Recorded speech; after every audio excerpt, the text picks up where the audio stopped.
I'm James Demer, the audio nomad, and today we're speaking with my old friend Joe Johnson, who is an employee at Independent Audio in Portland, Maine, and he's also the lead guitarist for a band, Stone Broke. What I really want to learn about is how he uses in-ear monitors when he's playing live music.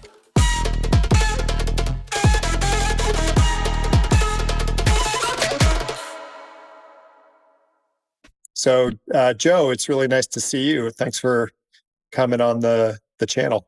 Oh, yeah, this is great. It's really good to see you too. Yeah, it's been a while. So you just ran the Beach to Beacon 10K on Sunday. How are you feeling? Great, actually. Yeah, it was awesome. It was, the rain was a little crazy to begin with, but then it was so much better once it stopped raining. But then it got really humid. So it was a good run, though. Yeah, that's good. You had a fast time. I did, yeah. Beat my time, my fastest time ever on that course. So that's pretty cool. Yeah, that's awesome. Yeah. Wow, congratulations. You must feel good. Yeah, it's good. And I'm not in any pain today, so that's good. Yeah, so we met, I guess, when you started working at Independent Audio. That was, how many years ago was that? 12 years ago. Been there 12 years. Yeah, that's crazy. And tell our audience what Independent Audio is. So Independent Audio is a distribution company, and we are distributors of professional audio equipment that is manufactured in Europe, United Kingdom, Sweden, and so we're the distributor here in the U.S., and we're fortunately based here in the beautiful Portland, Maine. So we sell gear to pretty much broadcasting companies, post-production companies, recording studios, anybody that's really in the audio world, pretty much. Yeah, and it's not just broadcast equipment. It's like you sell some like high-end like audio, like studio equipment, compressors, yep, limiters, like tube stuff. Yep, the tube stuff. The Coles microphones, the Coles 4038 microphone, which is that infamous ribbon microphone that was used by the Beatles and multiple other recording artists over the years. We're the distributor of Coles in the US, so that's like one of the microphones that we sell quite a lot of. Crazy. I mean, you're still selling those, and they've been around for 50, at least 50, maybe more than 50 years. Yeah, and that's the one that like you saw like those British, like the announcers or just screaming into, right? Like it's like real. Yeah, so that one's actually the 4104 lip mic is what they call it. And that's one they hold like this, and they're, in England, probably broadcasting a cricket game or something, but they hold the mic right to their face.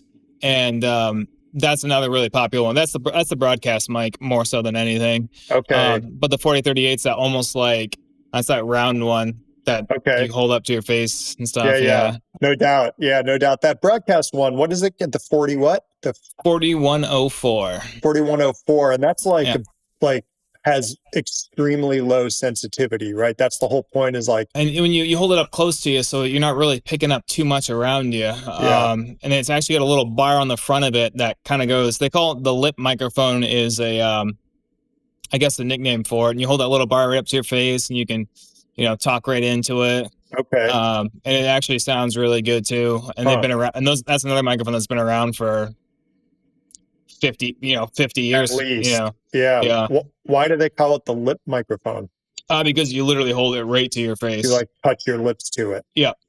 So they actually have an accessory that you can get for it that is called a hygiene screen that clips on the front of it. It's like the little bar clips on the front. So if you're sharing a microphone, so you put it right up, you can take your little hygiene screen off, and then the next person can put theirs on and go right to town. When your shift's over, the next guy comes on. That sounds kind of gross. A little bit, yeah. Yeah, I think I'd rather have my own microphone. Same here. With my name on it. Yeah, exactly. Well, speaking of which, your band Stone Broke plays a lot of gigs in the, Southern Maine, New Hampshire area all year long, and you're a guitar player. I want to talk to you about how you listen to your feed, like I know recently you bought like an IFB setup, and you have some IEMs that you're using. But tell us a little bit. I know that the way that it used to be done was you'd have like wedges or like floor monitors facing back. Like, Yeah. can you give me a little history on the evolution of how like a small touring band would monitor themselves and then send sound out to the to the club? Yeah, I can give you my experience with it. It may not be fully correct for everybody, but and I'm sure everybody does something different. Um, and it's funny with the wedges in front of you and stuff like that. So we've played places where we have the wedges, and then we have where we'll pop in our in ears. And we actually got a new mixer, which is really nice. So now we can actually control our feeds individually a lot nicer. And I'd say that's probably a really handy thing is you can control what you want to hear in your in ears from the mixer, so everybody can actually have that capability. So start us back a little bit, like before you had that capability. When it was just the wedges. Like, what were the drawbacks, and how did it work? And because we know that IEMs are better, it seems like everyone's using it now. Yep. But let's talk about the past. So loud. The wedges, when we play some of these places, it's like we're playing a small club or even like a bar or something like that, we'll have like our own little wedges set up. Well, we did. And it was just you're trying to play a place and not be overly loud in some of these places. And sometimes you find you're trying to play and your wedges are just really loud, almost as loud as the your main speakers. So that right there was kind of an issue. Then sometimes, if someone's singing, they put their microphone down and then you're getting feedback and stuff like that. And it was another thing too, is you got to carry around more gear too, so everybody's got to have a monitor. So you have to carry that around. So that was another kind of a pain. And so, so along come, IFBs or, your wireless packs that you'd get a feed out of your board from and in your monitors. When did that technology really take off? I guess like the history of the in-ears. It's funny because like I like a lot of like the big rock bands and stuff like that, and you're watching those guys, and eventually one day you start watching their live videos, and you're like, wait a second, where are their guitar amps and where are their floor monitors? Right. I think Ultimate Ears, excuse me, they started making custom in-ear monitors in the mid 2000s, 2004, 2005. Yeah. Mm-hmm. And they were really the first ones to kind of capture that live touring band market. Mm-hmm. What do you even call them? Like, we call them IFBs in the location audio world. What do you call them in the music world? Yeah, I just call it receiver or transmitter. The transmitter is what I'd wear, and the receiver just goes next to my amp. Okay. Yeah. And so now that you have those, like, how has that made your life better? You can hear everything better. So, a side note of the monitors, I always wear the foam earplugs and just stuff them in as far as I can. Helps cut back all the sound, because I'm a pretty big advocate on wearing earplugs. Even if I have friends that come out to like a gig or something like that, hey, if you guys need earplugs, I've got them, because it does get loud in some of these smaller places. So I always have earplugs, and every time I play, I pop them in. And obviously then it's, once you pop those in, everything sounds a lot different. Everything's a little bit more muddier, of course. And you really gotta, I feel like, focus more on listening to what's going on music-wise versus having the in-ears. Everything's just much more clear in your head versus like kind of like stuffed way in there. And so you're saying it was muddier with the floor wedges, but it's a lot cleaner with the in-ear monitors? Yeah. Because I would always wear earplugs too, because some of that stuff's just like right in your face sometimes, just like hitting you, and it's like, I don't like that. So now you can really separate all the instruments out, and you can select the feed of what you want to listen to. Like maybe it's your guitar or the vocalist or whatever it is, and then you can set that gain or that volume really anywhere you want.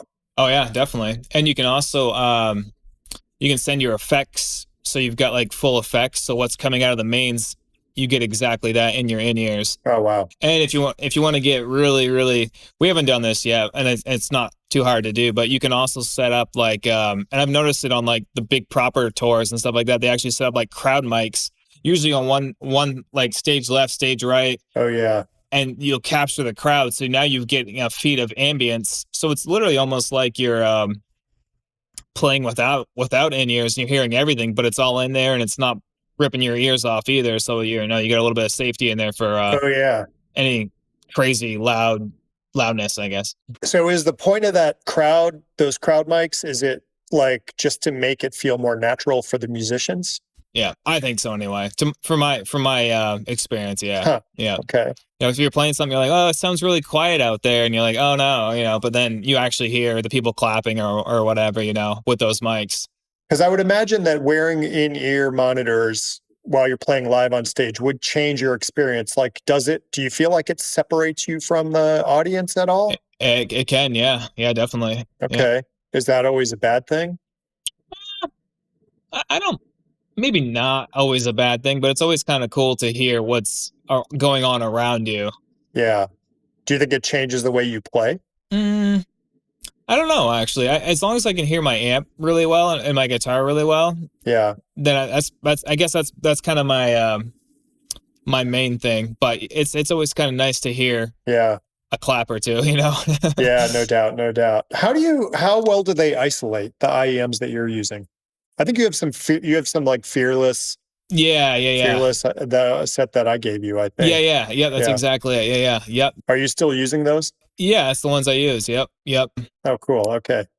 I'd say that I have to tell you the truth. I haven't been able to compare them. I haven't compared them with anything else yet. Yeah. Mm-hmm. So I'm not 100% really to tell you like a crazy difference or anything like that. But I would say for what I'm doing right now, they seem to work pretty well. Okay. Yeah. Have you thought about getting customs? Yeah, definitely, for sure. You have? Yep. Okay. Because sometimes like if I'm walking around or something, or if like they're in there really good, and then sometimes if you're getting like sweaty from playing in a hot place or something like that, it almost feels like sometimes they're not as good as they were as far as like being in your head. Yeah. So definitely. You see all the touring musicians are wearing customs, and oh yeah, 100%. I have customs, and they're I've worn them for 20 years now, different sets, but I can wear them for 12 hours a day when I'm mixing location audio, and my ears just don't get fatigued. Yeah, I think that's probably fatigue is definitely a factor, and I think that's great that you don't get that, because if you're wearing stuff like this, for like if you wear that for 12 hours a day, you're gonna feel the pressure on your ears eventually. Yeah, and they get hot and stuff. They get hot, yeah. Cool. Well, so what are you playing? What's your favorite guitar that you're playing these days? Just a Fender Stratocaster. It's okay. It's got a couple of mods on it. Some pickups that didn't come with it from the factory, I guess. Okay. So that's my main one for right now. Nice. You were saying that you don't see the amps on stage anymore. I'm assuming you still use amps. Do the use of in-ear monitors, does that change like the kind of amp you use? Like now you don't need like a big loud amp, right? You almost just need like. Oh, yeah. I mean, does it need to be amplified at all? Yeah, I think so. I mean, to get a sound. Yeah, to get a sound. Yeah, mm-hmm. Yeah. And it's funny because to me, my bandmates, we always talk about this, and it's kind of when do we say no to the amps and just go, ampless? Like I watched my buddies in a band that we watched on Friday night, and they don't use amps, and I'm like, wow, like I'd be so. I guess I just like being able to turn around and like touch the volume of my amp and be like, yeah, there we go, that's cool, make my own adjustment. Yeah. Because we don't have a dedicated sound guy, so if something needs to get done, I got to go up and take care of that. So if you don't have amps, like how would that work? You'd basically just have your effects go right into the board, and then it would get mixed down and sent out through the PA. Yep, and a lot of people are using, as an example, like a floor processor instead of like a massive pedal board, they're just using a single floor processor that does everything, and the output goes straight to the mixer. Okay. Huh. And then from there you pipe it into the main PA, and then you can pipe it into your in-ears or wherever else you want to go. Nice. It's a great concept, but I just miss the sound of an amp behind me because I've always liked that. Yeah. I can imagine. I'm not a musician. I mean, my fantasy world, I'd love to just turn around to see that like PV stack or whatever it is. Exactly. Yeah. And it looks good too, Yeah. And I'd imagine you feel it, even if you're not hearing it, like you feel the sound vibrations like ripping through you or whatever. Definitely. Yeah. Okay. And if we're playing a bigger place, I'll tend to turn up my amp a decent amount more than I normally would. Yeah. Just to cover some space. And, for my actual amp that I use, it's a 15-watt tube amp on a 112 cabinet. So it's a one speaker and it just does everything I need, really. Yeah. And you don't need more power than that because it's the main PA system that's really delivering your. Yeah. And I've got plenty of other amps that are a lot larger, like the 100-watt Marshalls. I have those and stuff like that. But it's like, I would love to gig with it, 100%. Yeah, you need like a roadie and. Oh yeah. And you said you guys do your own front of house sound. Yep. And you do all the sound. You run the board. Yep. So I got a wireless guitar. Okay. My wireless guitar input and stuff. So once we start playing a song, I'll walk out, make some mental notes, and then come back and make some adjustments. Yeah. So what do you think the future? Give me your predictions for like live touring. What do you think's what's going to happen in the future? 10 years from now. This could be a bit of a can of worms, but I'm like really old school, I guess. I'm an old soul. Like my favorite band's Kiss, so like anything from that era and all that stuff is what I like and love all that stuff. But one thing that I'm seeing, and there was a show I went to recently in the last few months. There's a few guys out there playing, and there's like a bass. I'm hearing bass guitar, and I'm like, hey, where's the bass player at? And I was like, wait a second, this is definitely a track. The guy, and it was. I'm not knocking anybody that does this, and I would never. I don't know. I have no authority really to say much about it, but I found it kind of interesting that the bass player was on a track and he was not on the stage, so they're playing, and I get live bands play to click tracks, hey, keeps everybody in sync and all that. That's totally cool. But when you're missing one of the elements and they're just on a track, it's like, I just hope it doesn't go that way. I hope it keeps real and we don't see too much of that stuff. I get it in some things, you can't have an orchestra play behind you. I get that. But like bass, I used to play bass in a band, so I'm really kind of partial to the bass players, so. Yeah. Gene Simmons would not approve. He would not. No. Yeah, definitely not. Yeah. Who's your favorite bass player right now? He's one of them. Yeah. It's funny. He doesn't get the accolades as a bass player that I think he should, because, his bass playing, I think from day one was on the first record was just everything he does, I think is great. Yeah, he was a solid bass player. I agree. 100%. I agree. Yeah. I actually worked with him on the Celebrity Apprentice. Did like a whole season with him. All right. Yeah, he called me a fidgety young man once because I was like moving in my seat during a sit-down interview. That was pretty funny. That would have been like what, 2003 or 4, maybe 5? Maybe a little later. 6? Okay. Yeah, but before 2010 for sure. I don't know when he was on. I'll have to look that up. It was a long time ago. That's funny. Yeah, he was cool. Like I liked him. That's cool. I bet that's good. That's good. It's good when you like somebody. Like I like him as a bass player, and I like the band Kiss. Obviously, it's good to know that he's a good guy. Yeah, he's a good guy. Yeah. Cool. Well, all right, Joe. Thanks so much for chatting. And definitely. I'll have to swing into the shop, or for sure. Maybe better yet, we'll go grab lunch away from the shop and chew the fat. We can go on a run too. Oh, let's do that. Yeah. Absolutely. Let's do another back cove. Yep. Sprint around the back cove. I'll try to keep up with you. Yeah. Oh, geez. Yeah. I'll try to keep up with you. Hardly. Joe Johnson from the band Stone Broke and Independent Audio in beautiful downtown Portland, Maine. Thanks for coming on the show, and hope to see you soon in person. Yeah, definitely. And thank you so much. Yeah, we'll put a Facebook link to the band so that if people are interested in the area and they want to check you out, they can. Yeah, that's cool. Talk soon. See ya. See ya. Thanks for watching this video, and I hope you tune in to see more engaging audio content in the future.